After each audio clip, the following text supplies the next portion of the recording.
کہ انسان جلد باز ہے، جب اسے کوئی مصیبت پہنچتی ہے تو بے صبری کرنے لگتا ہے، اور جب اسے کوئی خوشی پہنچتی ہے، دوسرے مقام پر ہے، یہ اس آیت میں نہیں ہے، تو اترانے لگتا ہے.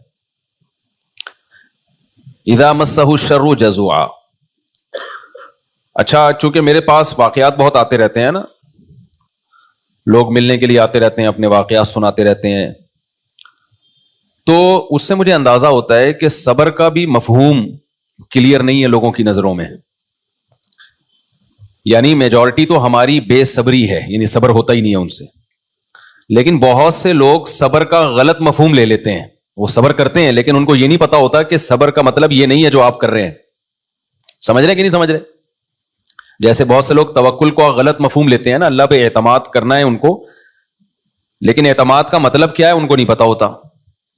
تو ایسے ہی بہت سے لوگ اللہ کے لیے صبر کرتے ہیں، لیکن صبر کا مطلب کیا ہے یہ ان کو نہیں پتا ہوتا. وہ صبر کا مطلب یہ سمجھتے ہیں کہ مصیبت کو دور کرنے کے اسباب بھی اختیار مت کرو، بس صبر کرو.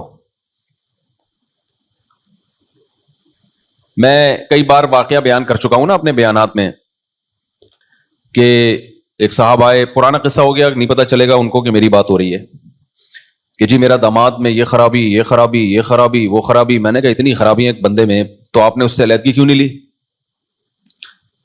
تو کہنے لگے کہ میں نے سوچا دل کس کے ہاتھ میں ہے. منہ سے بول لو نا، اللہ کی. اللہ جب چاہے گا دل تبدیل کر لے گا. تو اس لیے میں نے اس سے علیحدگی نہیں لی. ظلم ہوتے ہوتے ہوتے ہوتے ان کی بیٹی کیا ہو گئی؟ پاگل. بیچاری دماغی توازن ہی خراب ہو گیا اس کا. لیکن ان کا اللہ پہ توکل، صبر کر رہے ہیں کہ بھئی صبر کرنے والوں کے ساتھ کون ہے؟ اللہ ہے. اللہ صبر کرنے والوں کے ساتھ. تو یہ مطلب صبر کا نہیں ہے میرے بھائی. لوگ اپنی زندگیاں برباد کر دیتے ہیں کہ ہم صبر کریں گے، صبر کریں گے، صبر کریں گے. صبر وہاں کیا جاتا ہے جہاں اللہ کی رضا ہو، کوئی شریعت کا حکم پورا کرنے کے لیے. تبھی علماء نے بیان کیا ہے صبر کی دو قسمیں ہیں، ایک صبر علی الطاعہ اور ایک صبر عن المعاصی. صبر عربی میں کہتے ہیں باندھنے کو.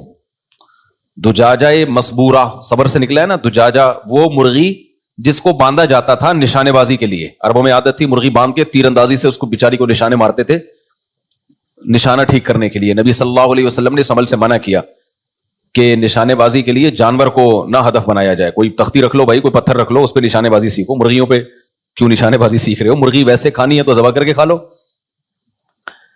تو اس کو مسبورہ کہا جاتا تھا، بندھی ہوئی مرغی، بیچاری کہیں دائیں بائیں جا نہیں سکتی. تو صبر کا مطلب کیا ہے؟ اپنے آپ کو روک لینا. دل تو چاہ رہا ہے لیکن بریک لگا دینا، باندھ دینا اپنے آپ کو. جزاک اللہ. یہ میں 2 گھونٹ پی لوں تاکہ میری کھوپڑی سیٹ ہو جائے. صبح سے جاگا ہوا ہوں میں، بہت نہیں رہنے دو. تو 3-4 گھنٹے سے زیادہ میری نیند ہو نہیں رہی ہے. جیٹ لیگ سمجھتے ہو؟ Jet league. امریکہ سے آیا ہوں نا تو کھوپڑی آؤٹ. یعنی جب وہاں جاتا ہے آدمی تو 4-5 دن لگتے ہیں وہاں کے حساب سے کھوپڑی سیٹ ہونے میں، اتنے میں واپسی شروع ہو جاتی ہے. تو پھر یہاں پہ کھوپڑی سیٹ ہونے میں ٹائم لگتا ہے. تو ابھی تک ہوئی نہیں ہے سیٹ. تھوڑی ٹھنڈی ہو جائے تو دے دینا، بہت تیز گرم ہے. میں پیتا گرم ہی ہوں، لیکن کیونکہ میں ہر بات نا بیان میں ریکارڈ ہو کے جاتی ہے، پھر لوگ اس حساب سے چائے پیش کرنا شروع کر دیتے ہیں. میں نے کہہ دیا بہت گرم ہے تو پتہ ہے کیا ہوگا؟ کہیں بیان میں جاؤں گا برف ڈال کے چائے میں لائے ہوئے ہوں گے. تو کہہ رہے ہیں آپ نے بیان میں بولا تھا. میں گرم ہی پیتا ہوں، لیکن ابھی چونکہ بیان کنٹینیو چل رہا ہے نا تو ٹائم بہت لگے گا، اس لیے تھوڑی سی ہلکی سی، کیونکہ چائے ٹھنڈی پینا یہ اچھا. خیر، اچھا بعض لوگ کیا کہتے ہیں چائے میں ملائی ڈال کے لاتے ہیں. چائے بھائی تو وہ ملائی ڈال دی، وہ چائے تھوڑی بن گئی، وہ تو لسی بنا دی آپ نے اس کو. چائے کا تو مطلب ہلکا، باڈی کو ہلکا کر دے. وہ آپ اس کو اتنا گاڑا بنا دیا اس میں بھینس کے دودھ میں گھی ڈال کے، اور وہ تو چائے تھوڑی رہی ہے.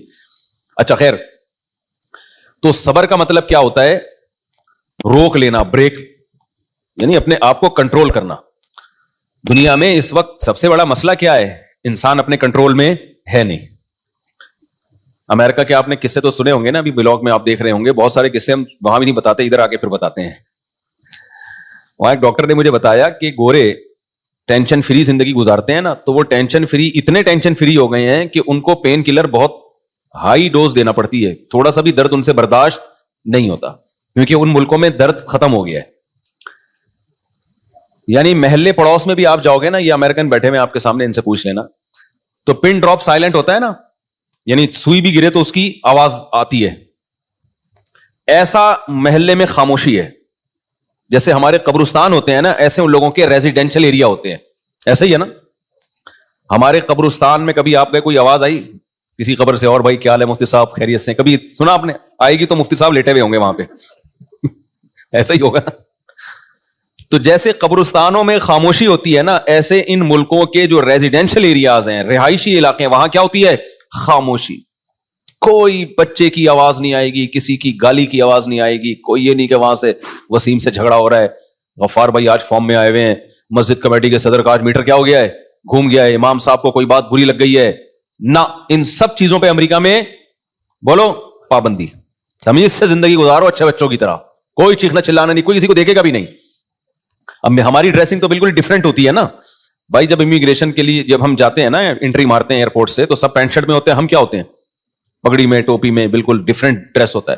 کوئی دیکھتا بھی نہیں، کوئی نہیں دلچسپی لے بھائی یہ کیا پہن کے آ رہا ہے. اچھا ہمارے جو دیسی لوگ ہیں وہ دیکھ رہے ہوتے ہیں بھائی یہ کپڑے کہاں ہیں اس کے ہوئے، یعنی اس طرح کی چیزیں بھی چل رہی ہوتی ہیں. بھائی تو چھوڑ اس کے کپڑے کا، تیرا کیا لینا دینا، چھوڑ یار.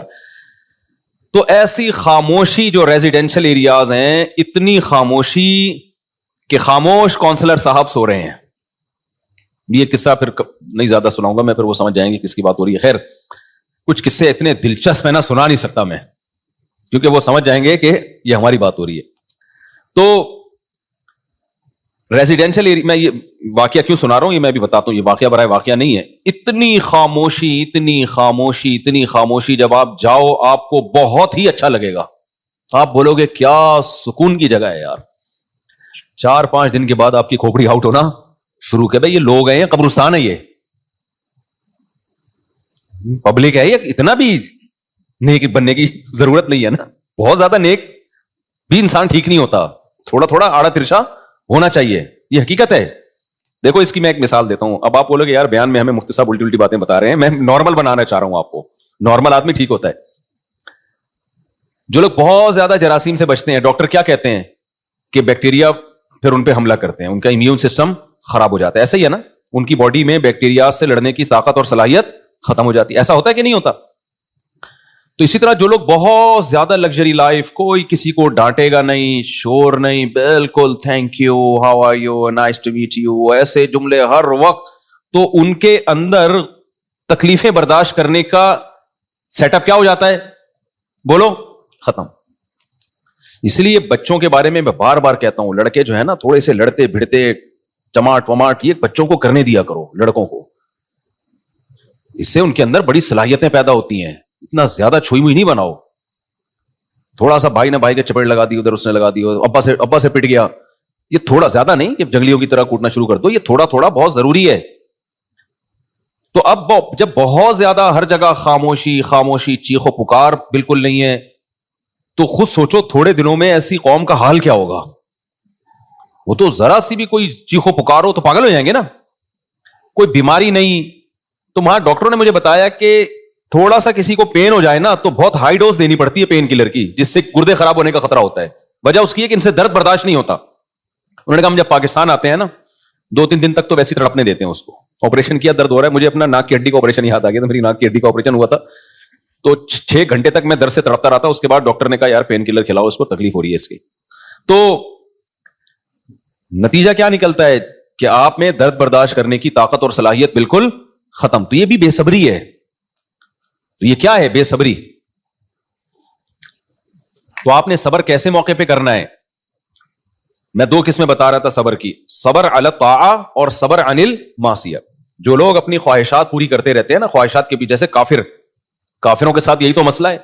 ہم جب جاتے ہیں ان ملکوں میں، ہم دیکھتے ہیں یار اتنی لگژری لائف، یہاں کوئی ٹینشن نہیں ہے، سب ٹھیک ٹھاک چل رہا ہے. تو ایک لحاظ سے تو یہ بہت پازیٹو ہے، لیکن آپ کو پتا ہے جب آپ اس کی ڈیپ میں جاؤ گے نا تو یہ بہت ڈینجرس ہے. اس سے انسان میں غموں کو برداشت کرنے کی عادت ختم.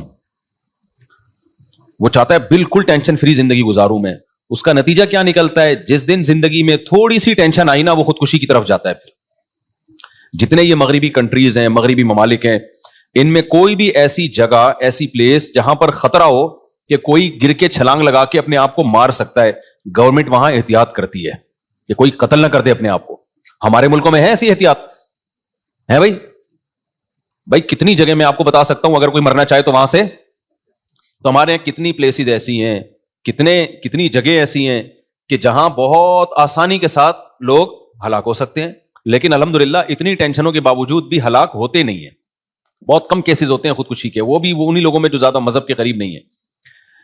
تو کیوں ان لوگوں نے ایسی پلیسز پہ جگہ جگہ باؤنڈریاں لگائی ہوئی ہیں, بھائی یہاں سے خودکشی نہ کر لے, یہاں سے نہ کر لے. بھائی تمہیں کیا ضرورت ہے خودکشی کرنے کی؟ اللہ کے بندو تمہیں کیا ہو گیا؟ وجہ اس کی یہی ہے بھائی, ٹینشن فری زندگی اتنی زیادہ بنا لی, اتنی ٹینشن فری زندگی بنا لی کہ اب ذرا سا بھی غم برداشت نہیں ہوتا. تو اب اس کے دو حل ہیں, یا تو بلا وجہ کی ٹینشن اپنے اوپر ڈالنا شروع کر دو. بعض لوگ اس کا یہ حل کرتے ہیں نا, اپنے بچوں کو مضبوط بنانے کے لیے جا رہے ہیں, ایک چپیٹ ادھر سے لگا دیا, ایک ادھر سے لگا دیا, تاکہ بچہ ذرا اسٹرانگ ہو جائے. وہ اسٹرانگ ہونے کے بجائے کیا ہوتا ہے, وہ باغی ہو جاتا ہے, بد اخلاق بن جاتا ہے. ہماری حکومت نے ہمیں ہمارا امیون سسٹم بوسٹ کرنے کے لیے ہمیں غربت اور مہنگائی ہم پہ مسلط کر دی. کیا خیال ہے, چوریاں چکاریاں اور سڑکوں کے کھڈے وڈے یہ سارے. کل کسی نے شارٹ کلپ بھیجا, اولمپک کی تیاری ہو رہی ہے نا, ایک بندہ تو چھلانگے مار مار کے نا اولمپک کی تیاری کر رہا ہے. اس کے ماں نے پوچھا, بیٹا کیا کر رہے ہو, اولمپک میں تیاری ہو رہی ہے؟ پھر بتایا کہ نہیں, ابھی بارش ہوئی نا کراچی میں, تو کھڈے پار کرنے کی تیاری ہو رہی ہے, کیونکہ اتنے کھڈے میں پانی بھر گیا ہے کہ یہ جب تک آپ کو لمبی چھلانگ لگانا نہ آئے اس وقت تک کراچی میں ٹریولنگ آپ کے لیے ممکن نہیں ہے. تو لوگ اس کو بھی انجوائے کر رہے ہیں. آپ حیرانگی کی بات ہے.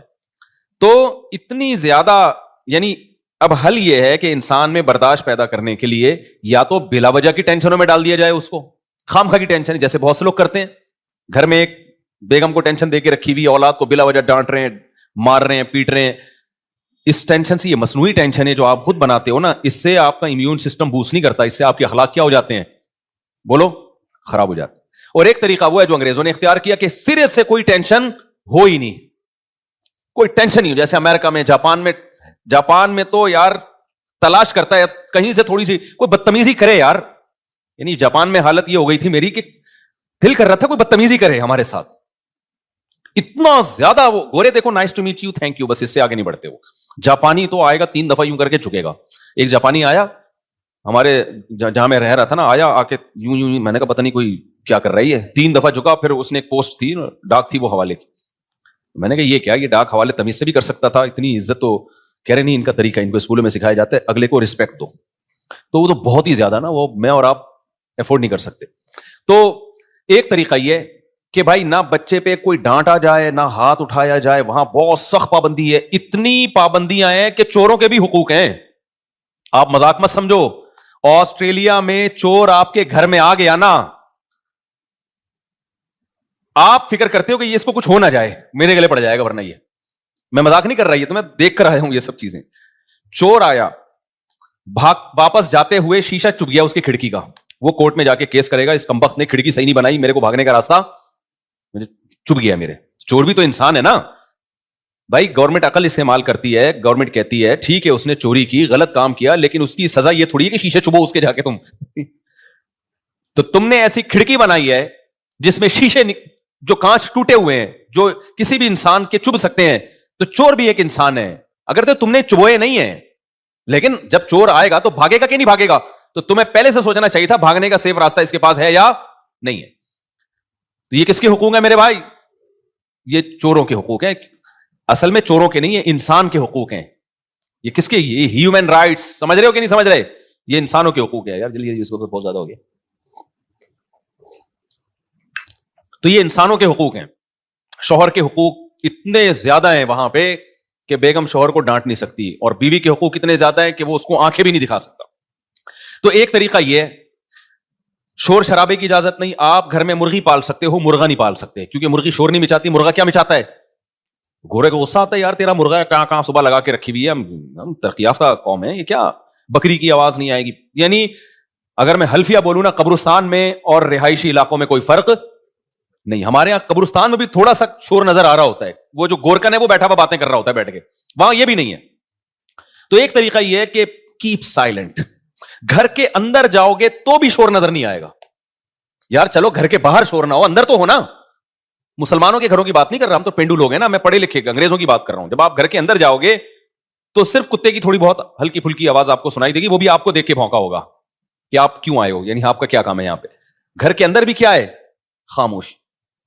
تو ایک طریقہ یہ ہے, دونوں کے سائڈ افیکٹ ہیں, سمجھ رہے ہو, دونوں کے کیا ہیں, برک دو نا میرے بھائی, دونوں کے سائڈ افیکٹ ہیں کہ آپ بلا وجہ کی سختیاں شروع کر دو, بلا وجہ نفس کے خلاف مجاہدے شروع کر دو, جیسے بہت سے لوگ بلا وجہ کے اپنے آپ کو انہوں نے بے آرامی کا عادی بنایا ہوا ہے, اچھی بھلی گاڑی لے سکتے ہیں, رکشوں میں لٹک کے جا رہے ہیں. اور ایک طریقہ یہ کہ ٹینشن فری زندگی کر دو, لوگوں کی کوئی یعنی اتنے حقوق کہ بالکل خاموشی, کوئی شور ہی نہیں ہے. یہ دونوں بے اعتدالیاں ہیں. دیکھو قرآن کی جو یہ آیت ہے نا, سیقول السفہاء, دوسرے پارے کی پہلی آیت, وَكَذَلِكَ جَعَلْنَاكُمْ أُمَّةً وَسَطًا, اللہ کہتے ہیں میں نے تم کو بیلنس امت بنایا ہے. خدا کی قسم, اسلام کی حقانیت کے لیے, اسلام کو سمجھنے کے لیے یہ ایک آیت ہی کافی ہے. ہر چیز میں اسلام نے کیا بتایا ہے, بولو, اعتدال. یہ اعتدال دنیا میں کسی کے پاس ہے نہیں. یا تو ایسے نکل گئے ایک طرف, آسائشیں, حقوق کہ اب اتنے چھوئی موئی بن چکے ہیں کہ ذرا سی ٹینشن زندگی میں